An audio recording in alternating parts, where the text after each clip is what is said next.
lakini tutaendelea na ujengaji wa miundombinu ya elimu na kuhakikisha maslahi ya walimu, nyumba za walimu na mambo yote, vifaa vya kufundisha na kufundishia vinapatikana ili kukuza elimu yetu. Na kama mnavyojua, tumebadilisha mitaala ya elimu.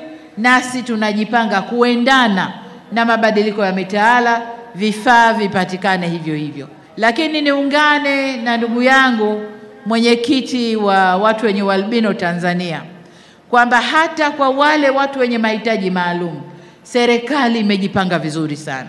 Elimu yao sasa haina shida, kuna mabweni kwa ajili yao na vifaa vyote vya kusomea tumejiandaa navyo.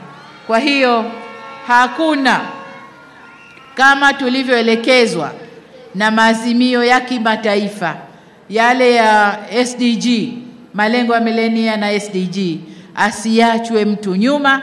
Nasi Tanzania hatutaki kumwacha mtu nyuma kwenye elimu, kwenye afya, kwenye upatikanaji maji safi, kwenye umeme. Kote hatutaki kuacha mtu nyuma, na tumeyatekeleza malengo yale kwa kiasi kikubwa.